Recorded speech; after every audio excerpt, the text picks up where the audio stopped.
இது என்னப்பா மீன், ராட்சச மீன் மாதிரி இவ்ளோ பிரம்மாண்டமா இருக்கு.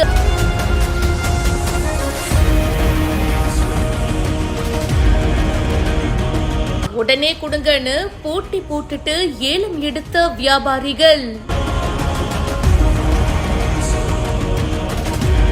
கன்னியாகுமரி குளச்சல் மீன்பிடி துறைமுகத்தை சேர்ந்த விசைப்படகு மீனவர்கள் 2 மாத தடை காலத்துக்கு அப்புறமா ஆகஸ்ட் 1ஆம் தேதி முதல் ஆழ்கடல் மீன்பிடி தொழிலுக்கு போயிட்டு இப்போ கரை திரும்பி இருக்காங்க. 10 நாட்கள் வரை தங்கி மீன்பிடி தொழில ஈடுபட்டாங்க. இவங்களுடைய வலையில 15 ராட்சச கொம்பு திருக்கை மீன்கள் பிடிபட்டிருக்கு.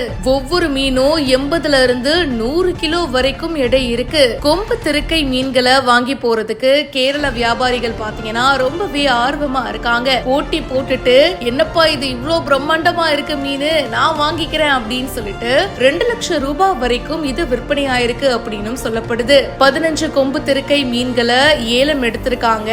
இதனால மீனவர்களும் பயங்கர ஹாப்பியா இருக்காங்க. இந்த வீடியோ பத்தின உங்களுடைய கருத்துக்களை கமெண்ட் செக்ஷன்ல சொல்லுங்க. மேலும் பல இன்ட்ரெஸ்டிங்கான விஷயங்களுக்கு இப்பவே பிஹைண்ட் ரூட்ஸ் ஃபாலோ பண்ணுங்க.